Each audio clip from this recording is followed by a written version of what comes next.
한 번 더 늘 건강하세요. 늘 건강하세요. 오늘은 말씀에 나누겠습니다. 오늘 본문의 내용은 예수님께서 베드로를 만나신 장면입니다. 예수님이 주무시고 계신 곳에 새벽부터 많은 사람들이 대문 밖에 인산인해를 이루고 있어요. 우리 주님의 말씀을 사모함도 있겠지만 우리 주님이 행하시는 은혜와 기적을 보고 싶어서 많은 사람들이 나와 있었던 것이죠.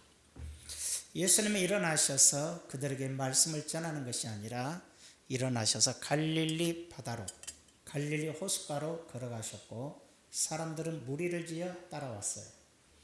갈릴리 호숫가에 오니까 배 2대가 놓여 있는데 그 배의 사공들이 거기에서 그물을 싣고 깁고 있었어요. 정리하고 있었어요. 한 배는 베드로의 배인데 예수님께서 그 베드로의 배에 타시고 잠깐 띄워라. 그래서 한 5, 6m 이렇게 띄웠던 것 같아요. 띄워놓으니까 사람들이 이제 몰려오진 않죠. 바닷가에 서 있는 거죠. 예수님 거기서 하나님의 말씀을 전하셨어요. 뭔 내용을 전하셨단 말은 없고 그냥 전하셨어요. 그러고 나서 중요한 것은 이제 베드로에게 얘기를 하시는 거죠. 예수님이 탄 배에는 밤새껏 그물을 던지고 고기를 잡았는데 두 배다 한 마리의 고기도 잡지 못했어요. 한 마리도 고기를 잡지 못했는데 예수님께서 베드로에게 얘기하기를 깊은 데로 가서 그물을 던져서 고기를 잡아라 그래요. 무슨 뜻이냐면 베드로는 잘 알고 있어요. 언제나 고기를 잡았기 때문에. 이 고기라는 것은 언제나 밤이면 얕은 물가로 와요. 밤이면 얕은 물가에 와서 잠을 자요. 그렇기 때문에 우리가 옛날에 아마 나이 드신 분들은 시골에 살았던 분은 밤고기 잡으러 간다 그래요. 횃불 들고 가면 물고기들이 밖으로 나와 있거나 이만한 메기들이 모래 위에 올라와 있어요. 주워버리면 돼요. 그래서 그러나 큰 고기들도 물가로 나와서 자기 때문에 그때 잡을 수 있거든요. 물고기들의 특성이 그러기 때문에 그 당시에 배는 적고 그물은 취약해서 결단코 많은 고기를 잡을 수 있는 그물도 아니잖아요. 그렇기 때문에 얕은 물가에서 고기들이 잠을 잘 때 이제 어부들은 가서 그곳에 그물을 쳐서 고기를 건져 올릴 수가 있어요. 그러나 낮에 고기를 잡겠다고 가면 낮에는 다 햇빛 나면 고기들이 깨어서 이제 깊은 데서 놀아요. 조그만 피레미들이나 밖에서 놀지 큰 고기들은 다 깊은 데로 가버려요. 그곳에 그물을 던지면 얼마나 호수가 깊든지 그물이 내려가지도 않고 알잖아요. 투망을 하나 던져도 투망이 1m도 못 내려가요. 내려가기 전에 고기 다 빠져나가 버려요. 얼마나 고기들이 빠르든지. 그러니까는 깊은 데서 그물을 내린다는 것은 어리석은 짓이고 바보 짓이에요. 누구보다도 고기 잡는 어부들이 잘 알아요. 그런데 예수님께서 햇빛 쨍쨍 났는데 깊은 데로 가서 그물을 던져서 고기를 잡으라 그러니까 베드로의 마음에 와닿을 수가 없는 거예요. 결단코. 그래서 얘기를 하죠. 얘기를 해요. 밤이 맞도록 내가 수고를 했는데 한 마리도 못 잡았다. 당신 말은 말 같지도 않지만 그러나 내가 당신의 말씀에 의지해서 내가 그물을 내리겠습니다. 그리고 깊은 데로 가서 그물을 던졌어요. 속으로 생각하기를 내가 미친 짓을 하는구나 그러면서 던졌을 거예요. 던졌더니 기적이 일어나는데 저기 10m, 20m, 50m 있는 물고기들이 뛰어오기 시작하는데 엄청나게 달려오더니 그물 속으로 다 들어가 버려요. 원래 그물을 던지면 싹 도망가는데 고기들이 샥 오더니 그물 속이 다 밀어서 서로 들어가려고 난리가 났더니 못 들어간 애는 꼬리를 물고 따라와요. 그래 얼마나 많이 잡혔던지 그물을 끌어올릴 수가 없고 너무 많으니까 그물이 시원치 않으니까 그물이 찢어져요. 그래서 옆에 있는 동료들을 불러서 그물을 끌어올리고 배에다 채웠더니 얼마나 많이 있던지 세상에 배가 가라앉아요. 그래서 그걸 보고 베드로가 무릎을 꿇고 나는 죄인입니다. 나를 떠나소서. 사실 그 이전에 베드로는 예수님을 만난 적이 있어요. 안드레가 베드로를 예수님께로 데려간 적이 있거든요. 그때 봤지만 예수님에 대해서 관심도 없고 전혀 자기 마음에 어떻게 섬겨야 될 존재로도 느껴지지 않았던 터였는데, 오늘 그러한 배에서의 만남, 좌절과 절망 가운데서의 만남을 통해서 우리 주님의 은혜와 능력을 보고서 자기 자신이 얼마나 죄인인가를 발견한 내용이 바로 오늘 본문의 말씀이에요. 자, 우리는 이 말씀을 통해서 몇 가지를 생각해 볼 수가 있어요. 하나님은 절망에 처한 사람에게 첫째로 찾아온다는 걸 알 수가 있어요. 하나님께 이게 무슨 뜻이냐면, 역으로 생각하면 절망에 처한 사람이 아니고서는 주님을 만나지를 못해요. 베드로가 평안할 때는 주님을 보았어도 만남이 없었어요. 그분 안다이지 만남이 없었어요. 그러나 그가 지금 절망에 처하고 한 마리의 고기도 잡지 못하고, 생각해 보세요. 베드로는 장모님은 집에 누워서 병들어서 지금 열병 나서 죽게 생겼는데 야간첩 쓸 수도 없어요. 또 뿐만 아니라 베드로는 얼마나 가난하든지 처가살이 하고 있어요. 처가살이. 부인 집에서 살고 있어요. 처가살이 하면 얼마나 부인의 목소리가 높든지 인생 살고 싶지 않은 것이 남자들이에요. 먹을 것도 없는데 돈 벌어와라 그래서 좌절과 절망 가운데 장모님 병 고쳐야지, 먹을 것 이제 해야지 이렇게 했는데, 나가서 그물을 던졌는데 세상에 저녁부터 새벽까지 던졌는데 한 마리도 안 잡혀버려요. 그런데 그물을 또 깁고 있어요. 여러분 알다시피 고기가 많이 잡혔으면 그물을 깁는 것도 신이 나지만 한 마리도 안 잡힐 때는 그물이 왼수처럼 느껴지는 거예요. 그런 상황이 있는데 예수님이 딱 오셔서 자기 배에 타시더니 깊은 데로 가서 그물을 던져라. 옛날 같으면 잘난찬이라고 말도 듣지 않았을 텐데 좌절과 절망 가운데서 그의 음성을 듣고 깊은 데 가서 그물을 던졌더니 상상할 수 없도록 큰 축복의 물결이 밀려오기 시작했어요. 하나님은 절망에 처했을 때 찾아오고 절망에 처해 있을 때 주님의 음성을 듣게 돼요. 현 시대는 사람들이 힘들어도 절대 힘든 척을 하잖아요. 고난 중에서도 고난의 모습을 보이지 않아요. 가난해도 가난한 티를 내지 않고, 부자라도 부자 티를 잘 안 내요. 그 이유는 잘 몰라요.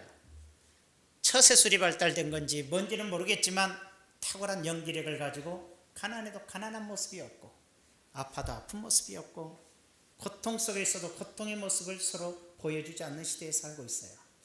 왜 그럴까 곰곰이 생각해 보니까, 그래, 가면 갈수록 세상 사람들의 마음이 강팍해지고, 그래서 아무리 타인들이 아픔과 고통을 겪어도 마음이 움직이질 않아요.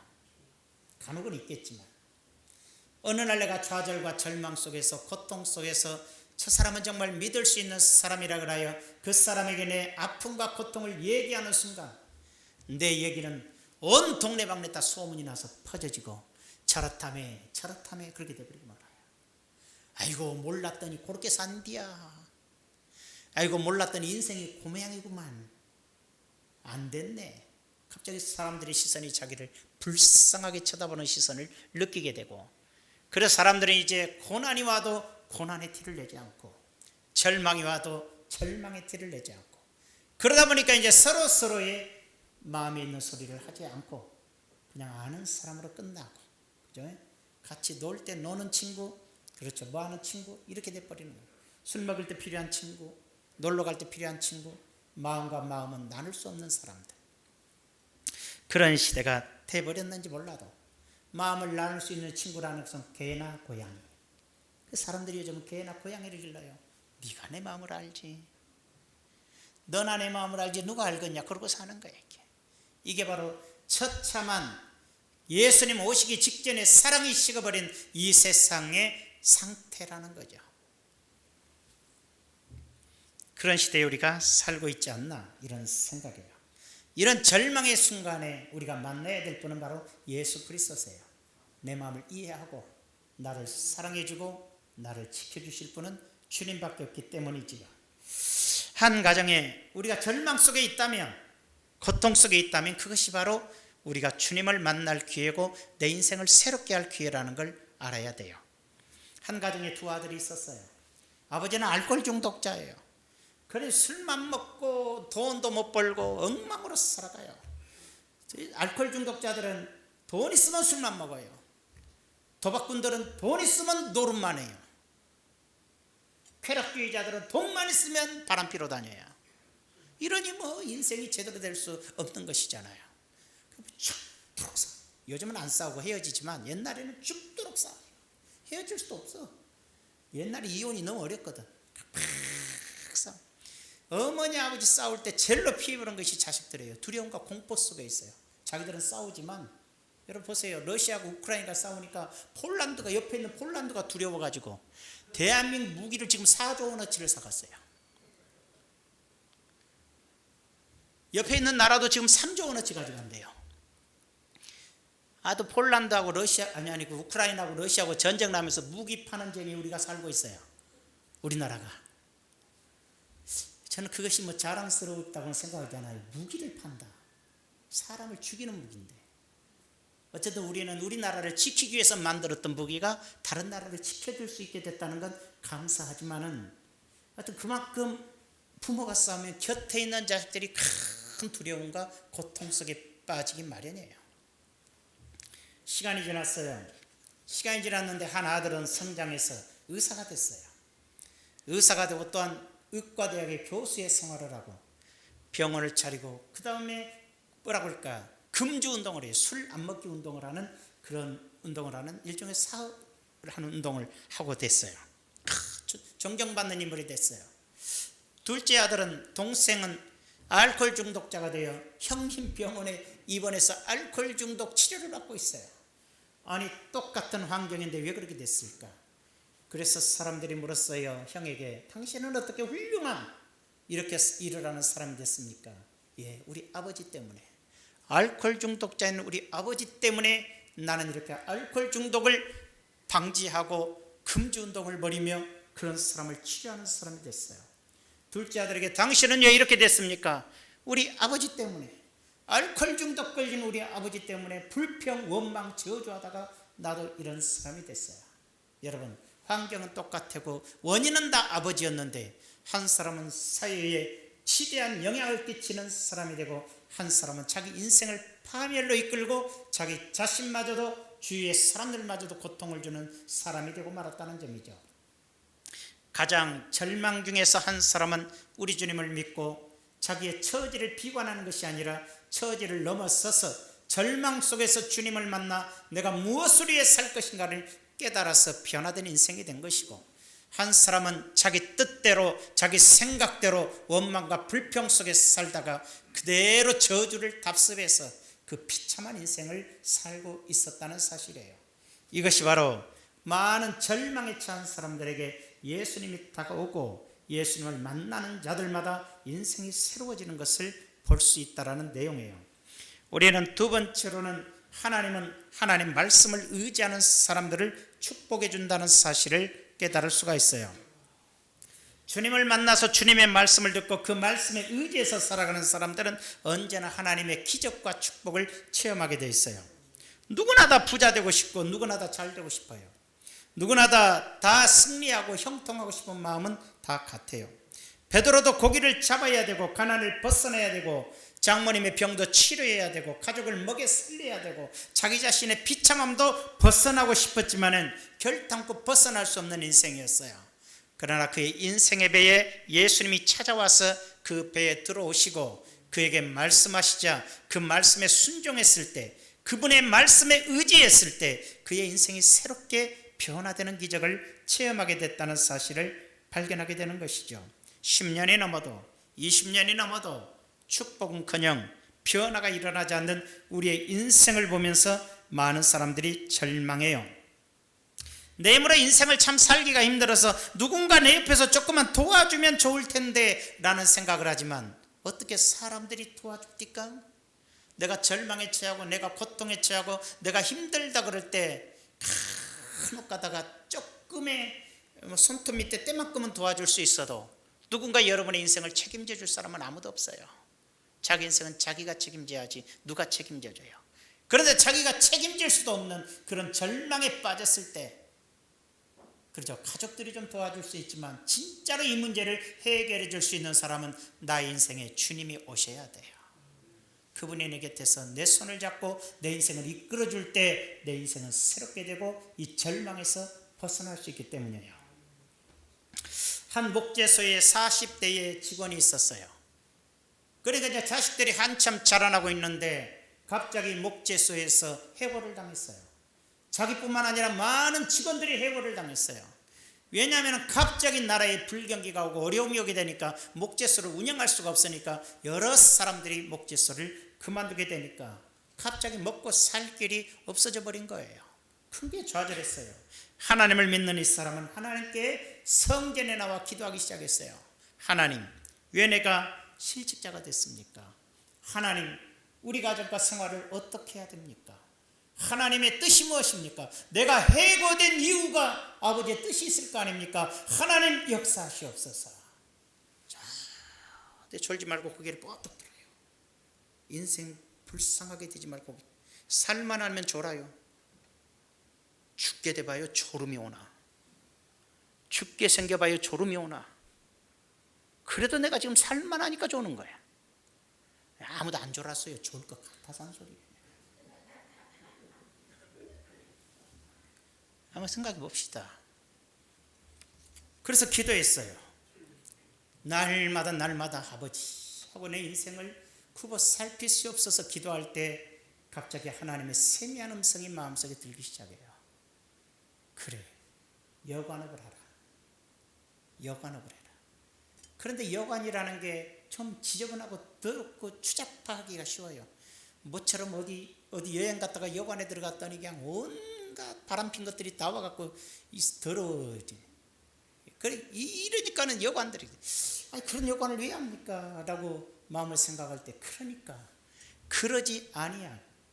건전한 사람들이 정말 여행자들이 쉬고 싶은 사람들이 지나가다 편히 지내고 싶은 사람들이 쉴 수 있는 여관을 해라. 그래서 그런 걸 다 접어놓고 자기 집 재산 다 정리해서 조그만 여관을 하나 차려서 아예 절단코 좋지 않는 일은 행하지도 아니하고 누구든지 오면 편히 쉬고 편히 자고 그 다음에 편히 대접해 주면서 하니까 소문이 나기 시작해가지고 조그만 여관인데도 줄을 지어 몰려오기 시작했어요. 원래 그렇게 하면 손해보는데 여기는 너무 잘 되는 역사가 일어났어요. 그래가지고 여관이 커지게 되고 나중에는 굉장히 성장하고 돈을 많이 벌게 되니까 호텔을 지었는데 그 호텔도 그런 식으로 운영을 하게 되니까는 너무너무 잘 돼가지고 전 세계로 호텔이 뻗어나가게 됐어요. 그 회사 이름이 홀리데이 인이라는 홀리가 거룩 아닙니까? 거룩한 날이라. 홀리데이 인이라는 세계적으로 많이 퍼져 있는 호텔이 세워지고 그 창업주가 되고 회장이 됐어요. 잘 생각해 봐요. 아무것도 없는 목재소의 직원이 남에게 얹혀 살면서 이렇게 월급 받아 사는 인생이 하나님을 만나게 되고 주님의 음성을 듣게 되고 절망 속에서 주님의 음성을 듣고 그 말씀에 의지해서 순종했을 때 그런 작은 여관에서 시작한 것이 세계적인 호텔의 회장님으로 변해버리는 거야. 인생이 달라지는 거야. 자기 인생의 배가 가득 채워지고 자기가 던진 그물이 찢어지는 역사가 일어나도 축복의 물결이 몰려오는 거예요. 여러분 어느 누구나 아무것도 아니었던 사람, 나라는 존재감도 이 땅에 있지 아니하는 사람도 주님을 만나기만 하면 그분의 음성을 듣고 순종할 줄만 알게 된다며 여러분의 인생은 새로워지게 되는 거예요. 이것이 신앙의 힘이고 기독교의 역사라는 거예요. 승리하셨으면 좋겠어요. 절망 가운데 우리는 승리할 수 있음을 꼭 기억하셔야 되는 거예요. 세 번째로는 가장 절망적인 시간이고 나에게는 가장 희망의 시간이라는 것을 알려줘요. 요즘에 예전에 생각하는 것처럼 사람들이 기적을 바라지 않아요. 안타깝게도 아프다고 금식하는 사람을 보지 못해요. 이제는 20년 전에는 있었지요. 얘는 거의 없어요. 아프면 병원 가고 병원에서 치료받으면 그만해요. 몸이 힘들고 어렵고 문제가 생기면 기도원에 가서 부르짖는 사람도 이제는 별로 없어요.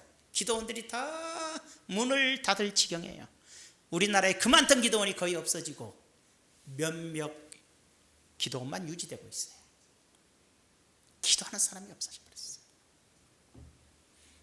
그러나 지금도 기적은 필요해요.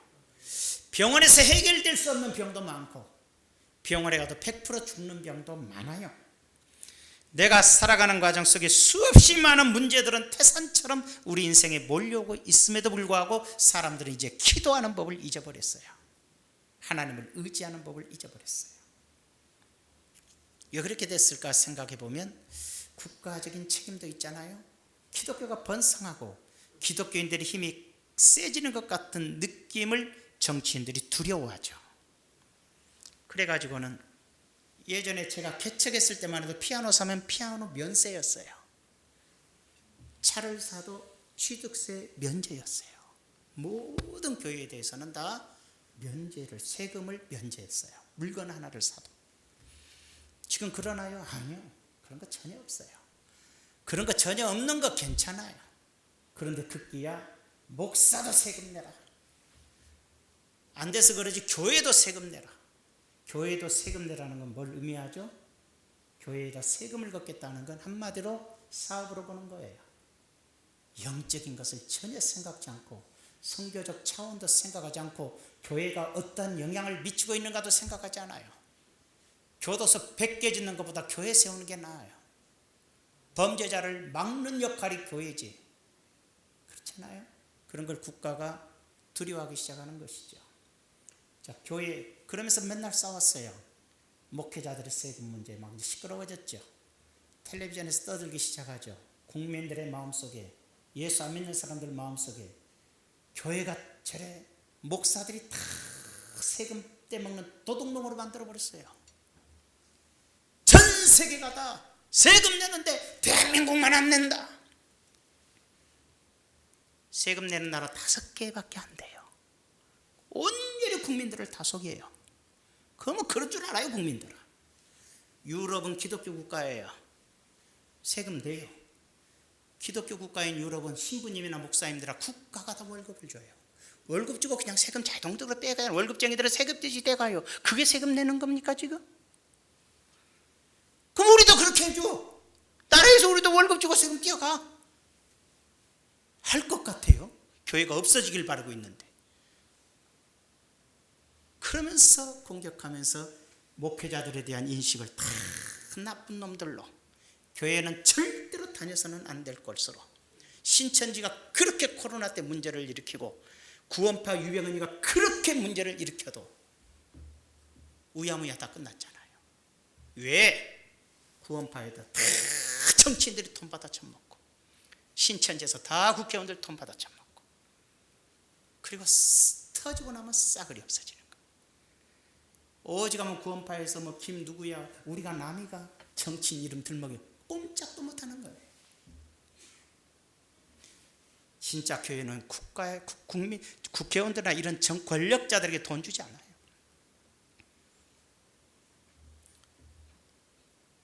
믿지 않는 그들이 교회는 아무것도 아닌 거예요.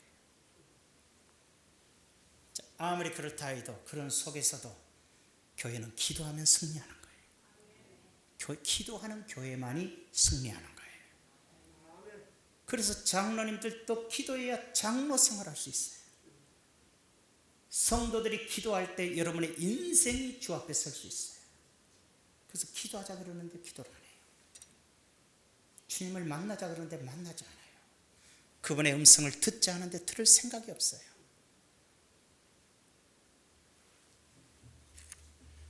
절망이 다가와야 만날까요? 아버지와 아들이 사막을 걸어가요. 아버지가 아들에게 야 같이 가자. 저기 사막 지나가는데 혼자 가면 힘드니까 같이 가자. 그래서 아들이 따라서 가요. 낙타 끌고 가는데 길을 잃어버렸어요. 길을 잃어버리니까 그때부터 사막을 헤매기 시작하다가 물 떨어지고 음식 떨어지고 이제 다 죽게 생겼어요. 아들이 아버지를 째려봐요. 아버지 때문에 내가 죽게 생겼구만. 안 간다는데 가자고 그래가지고 이제 나까지 죽게 생겼구만. 아버지가 말을 해요. 아버지, 이제 포기합시다. 우리에게 남은 것은 죽음뿐입니다. 이제 포기합시다. 그만합시다. 아버지가 그래요. 아들아, 조금만 참아라. 곧 마을이 나타나고 우리는 살게 될 거야. 그래서 또 걸어가요. 탁 지치고 쓰러져서 죽게 된 순간 저 앞에 무덤이 떡 나타나요. 무덤. 아들이 아버지, 무덤 좀 보세요. 우리처럼 길 잃어서 죽어갖고 저렇게 됐어요. 우리도 저렇게 돼요. 무덤이라는 죽음 앞에, 무덤이라는 절망 앞에 아들은 우리도 저렇게 된다고 이제 좌절하는 거예요. 아버지가 그랬어요. 아들아, 무덤은 곧 희망이야. 죽음은 곧 희망이야. 무덤이 있는 것 보니까 마을도 있겠구나. 생각이 달랐어요. 그리고 조금 더 걸어가니까 마을이 나타났어요. 살았어요. 여러분, 그리스도 안에 있는 자들은 가장 절망적인 순간이 희망의 시간이에요.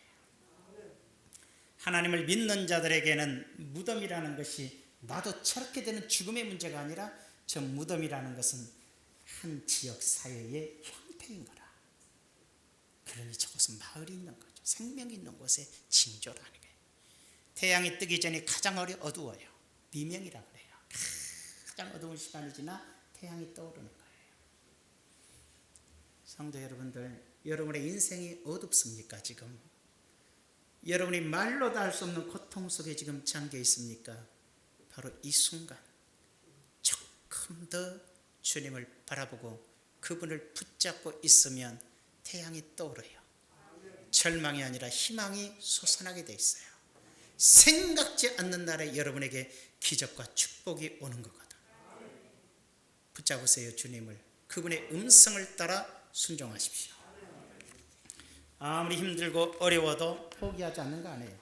사람마다 문제는 많아요. 어떤 사람은 돈의 문제, 어떤 사람은 남편의 문제, 어떤 사람은 아내가 문제, 어떤 사람은 인간관계의 문제, 교회 안에서도 초사람이 문제, 초사람이 문제, 목사는 처분이 문제, 처분은 목사가 문제, 질병의 문제, 모든 걸 보면 다 문제뿐이에요. 그런 세상의 문제들을 보고 문제를 해결했다고 뛰어드는 사람들이 있어요. 자기는 온전한 줄 알고 내가 이 세상을 고치겠어. 그래서 산 사람 없어요. 자기가 어떻게 세상을 고쳐요? 자기가 어떻게 세상을 고쳐요? 우리나라 대통령들 보세요. 대통령만 되면 고치겠다는 거야. 그러고 나서 나중에 지가 감옥 가야 돼요. 고쳐지는 게 아니에요. 여러분들 진작에 우리나라 대통령들이 말하는 대로 다 되고 자기들이 하는 대로 다 됐다면 거룩한 나라가 됐을 거지만 무슨 너무 거룩한 나라. 죄는 더 많고 부조리는 더 많고 해결되는 거 하나 없어. 사람이 고칠 수 있는 문제가 아니에요. 여러분이 고칠 수 있는 문제가 아니에요. 여러분의 가족의 문제도, 자녀의 문제도, 이웃의 문제도, 사람의 문제도, 돈의 문제도, 병의 문제도 여러분이 해결할 수 있는 문제가 아니에요. 누가? 우리 주님께서 함께 하셔야 돼요. 베드로가 절망의 배에 타고 있을 때 그 절망의 인생의 배에 주님이 들어오셨을 때 해결이 되는 거예요. 여러분들이 지금 그 당면된 문제가 여러분의 노력으로 해결될 줄 아세요? 여러분의 마음속 깊이 주님이 오셔야 돼요. 여러분이 기도가 회복이 돼야 되고 하나님의 말씀을 목숨처럼 지킬 수 있는 말씀에 의지하는 신앙인이 될 때 문제가 해결이 돼요. 그리고 인생은 새로워지게 되는 거예요. 그렇지 않을까요? 저 인간만 없으면 내가 살만하던데. 아니요. 저 인간도 여러분을 보고 그래요. 저 인간만 없으면 내가 살 것 같다고. 아셨습니까? 그러면 어떻게 해야 될까요? 답은 하나. 내가 변해야 돼. 상대방이 변하기를 원하지 마세요. 절대 안 변해요. 50년 살면서 우리 안수 집사님 장로님들 40년 50년 살면서 부인이 변하다기 원하는데 변했어요? 더 세졌지. 변하려고 하려고 온갖 악을 썼지만 변했어요? 변하게 하려다 머리가 허여져 본 거예요. 여러분들이 다. 안 변해요. 권사님들도 마찬가지. 우리 남편 변하겠는데 그 고집 한번 하고 변하겠어요? 아니요. 더 세죠. 변하는 거 아니에요. 그럼 어떡할까요? 내가 변하면 되는 거예요. 내가 이해해버리고 내가 수용해버리고 내가 인정해버리고 내 자신을 하나님 앞에 변화시키면 모두가 변하는 거예요. 내가 변화시키겠다고 해서 변화돼요? 아니, 우리 모두가 다 서로를 변화시켰다고 난리에서 변화되는 법 없어요. 자신이 자기 하나 변화시키면 모두가 변하는 거예요.